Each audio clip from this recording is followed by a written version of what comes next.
भारत सरकार कानून बना दे पॉपुलेशन कंट्रोल का, तो उससे कंट्रोल हो जाएगी, उससे कंट्रोल हो जाएगी। और क्या कानून में लगाए कि अगर नहीं मानोगे तो क्या करेंगे? क्योंकि आपको बीमारी है, हिंदुओं को बीमारी है, हमें नौकरी चाहिए, वो भी सरकारी।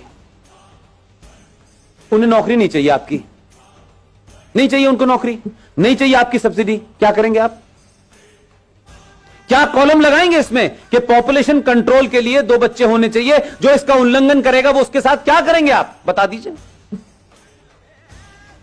कोई है आपके पास चार्टर इस बात का? लेकिन पूरा देश इसमें नहीं नहीं, पॉपुलेशन हमारे कंट्रोल पे लॉ बनना। अरे लॉ बन जाएगा, लेकिन लागू कैसे होगा?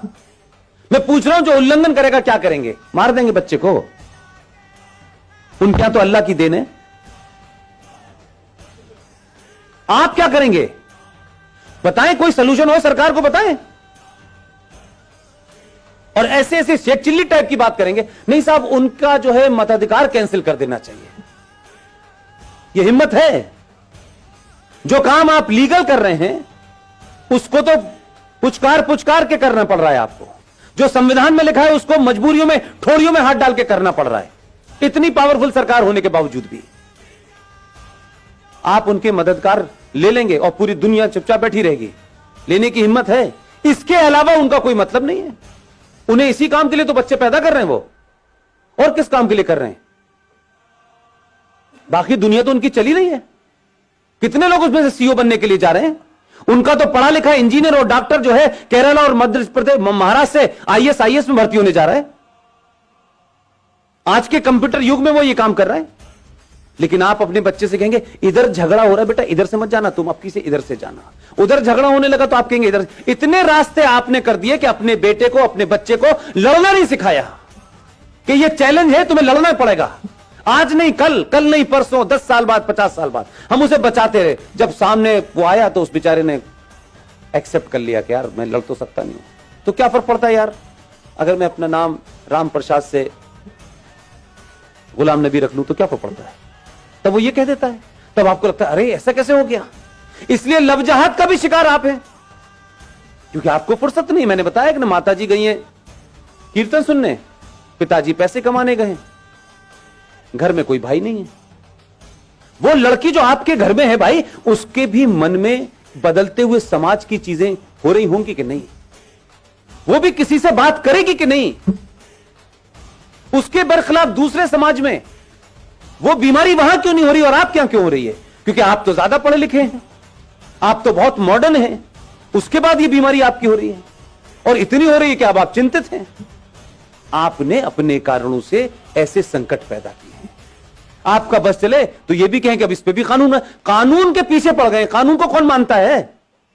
कानून तो रेप का भी है, कानून तो दहेज का भी है। कुछ रोक रहा है?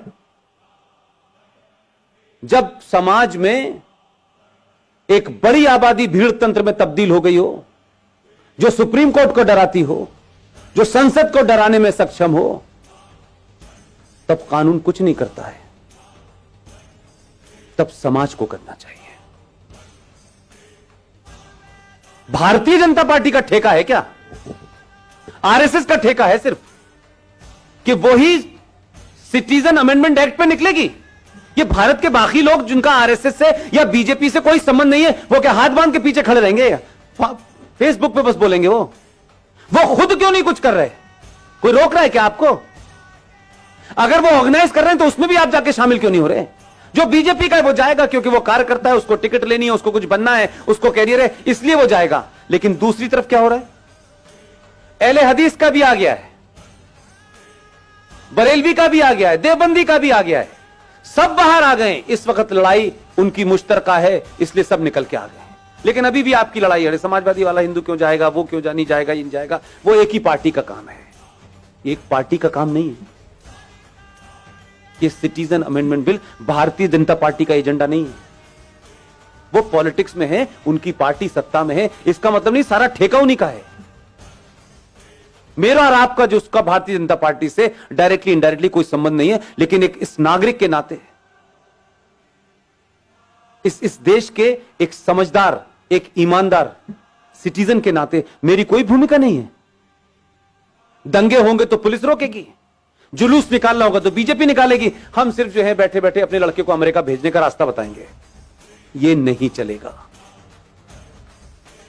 एक संकट नहीं है, यह सिर्फ शुरुआत है जो बहुत दिन से रुकी हुई थी।